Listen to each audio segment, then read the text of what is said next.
Ladies and gentlemen, with the first episode of this series sitting at a whopping 5.6 thousand views, it felt very forced for me to make a part 2. A lot has changed since the last video, a lot of new perks, a lot of things that need fixing, so today I will be taking you through 10 more perk buffs in an attempt to save the game. Let's go! Let's start it off with a perk which has been put into the corner after the most recent medkit nerf, Botany Knowledge. Since every medkit now has 24 charges at base kit, you can only heal yourself once with it because of the 33% speed decrease and 33% faster charge burn. I felt as though the loss of healing efficiency while using this perk doesn't really make sense anymore. So, as a very simple but effective first buff, I have completely removed that secondary effect, and thus Botany Knowledge now simply increases healing speed by 50% while healing any survivor and yourself while using a medkit. If we do the math on that real quick, with the newly added medkit nerfs, if you heal yourself with a medkit, you're healing at a 67% speed, being 24 seconds.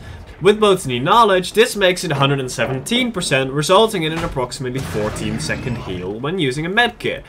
This still makes self-healing not truly meta, seeing as you have to use a perk slot on it, and to get actual value you'd probably also have to bring Pharmacy and Build to last, using up 2 or 3 perk slots for something that saves a couple seconds each game. Just as a side note, however, because Botany Knowledge only activates while using a medkit, Self-Care of course does not receive the 50% speed boost, leaving that perk still just completely horrendous. Onto a much newer survivor perk, Toledo's Friendly Competition has been living and Prove Thyself's shadow ever since it was added. Since this perk belongs to a paid character, while Dwight's Prove Thyself is completely free, the overall usage of Friendly Competition is very expectedly incredibly low. Therefore, from now on, hitting a great skill check while repairing a generator of Friendly Competition grants the token until a maximum of 5 tokens. For each token in your possession, the repair speed of every survivor, including yourself in that generator, is increased by 0.5 or 1 or 1.5%. Friendly Competition loses all tokens if the action is interrupted by any means, including missing a skill check. I'm not 100% sure if that is usually included in such effects.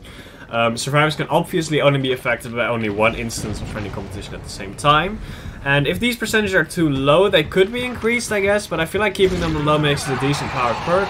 Especially when, well, you know, you have expert survive with friends who hit a lot of great skill checks. So, in case you haven't noticed yet, today's survivor perks are all picked because they have a low pick rate. So, the next perk is Boon Dark Theory. The speed boost this perk currently gives is so little that it's only valuable in the hands of a very good survivor, meaning it's in desperate need of a buff so that everyone can get value out of it. I come up with 2 different buffs for this perk, but my favorite is the one that increases your vault speed by 5, 10 or 15% while inside the boon's radius, and it lingers for 2, 3, 4 seconds, which is also the base kit lingering for the speed boost. An alternative would be that the killer's aura is revealed to all survivors for 3, 4 or 5 seconds upon missing a basic attack in the radius, but it just kind of feels too RNG and futile when versing a good killer, so that's why it's not my favorite, but it is an alternative I had in my mind, which could be interesting to explore.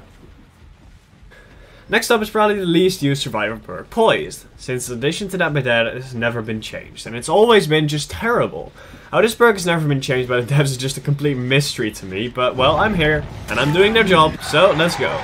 Now, if a generator is completed, you leave no scratch marks or pools of blood for 6, 8 or 10 seconds. And along with that, you gain the endurance status effect for the same time.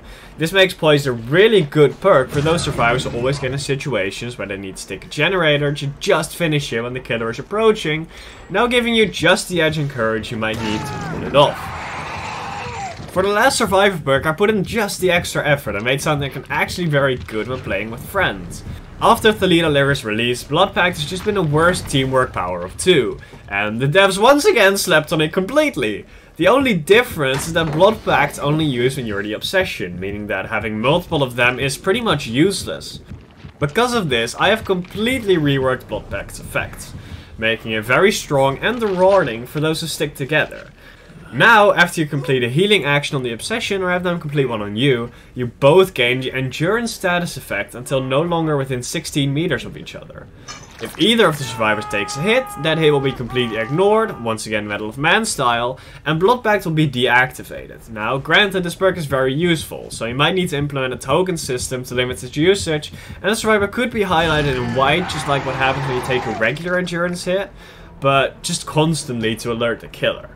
Good to mention is that if both players are under the effect of Blood Pact and they have the perk, both would lose a token if you do implement a token system, and the token would be lost upon taking the hit or leaving the radius, just to probably nerf its actual usefulness and just keep it on the low. Because I feel like it could just be too strong and that wouldn't be any fun.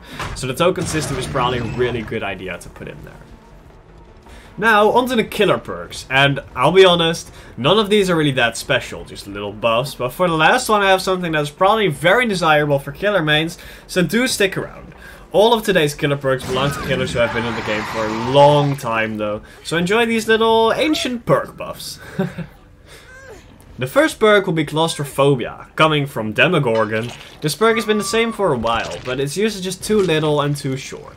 To combat this, while still keeping its gen completion aspect, I have increased its duration to 30, 45 or 60 seconds. And it now also blocks pallets within that 32 meter radius. You see the aura of all blocked pallets default location for that same duration, which should make Claustrophobia altogether very viable again, making it a perk very useful in combating the gen rushing, which has become a major part of Dead by Daylight as of late.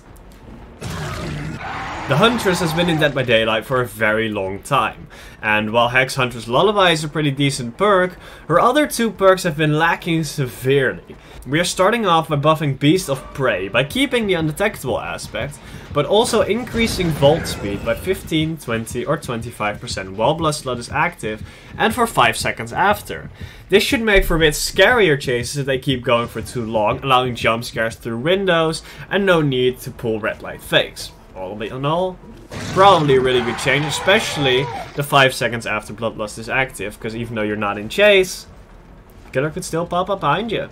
Territorial Imperative is much of the same story, severely lacking in scariness and intimidation, which is the direction which I want to bring this game more towards. In my opinion, this perk only needs one buff to make it more powerful and scary. So from now on, after a survivor spends 5 seconds in the basement while you are at least 24 meters away from them, sorry Basement Bubba, that survivor receives the exposed status effect for 10, 20 or 30 seconds. This effect does not apply to survivors who have been recently unhooked inside the basement, however their aura will still be revealed by the regular territorial effect. Making this perk all in all a lot more useful. Not useful for instantly downing people to get off hook, for instance if you have the Steve perk which instantly gives you a health state, but all in all it should make the basement a lot scarier, especially if you're just going in there for the chest, because I don't know, but I feel like just getting the item is not worth the down. Deerstalker is one of those older perks which hasn't been changed in a long time, just like the others, and honestly for good reason. A perk which simply reveals the aura of survivors in the dying state is definitely something this game needs. But a simple buff in its power while still keeping its simplicity is certainly not out of order. From now on, the auras of all survivors in the dying state are revealed to you, instead of just in a limited area. Additionally, if a survivor in the dying state is being healed by another survivor, the aura of that survivor is also revealed to you. This makes Deerstalker still a very simple and easy to use perk, while making it a bit more powerful to keep up with the current pace of the game. Last but not least, the Reworkers I thought you would be exciting, Hangman's Trick. This pick perk has not really had much value over the years, as there are actually just better options to pick instead of this. However, today we'll finally give it some real value.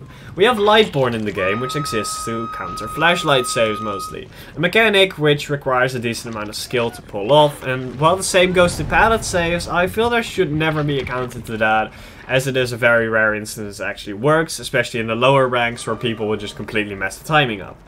However, there is a more indirect but simple way of saving a picked up survivor, that being hook sabotages, which leave the killer completely powerless with nothing to counter it but just drop the survivor.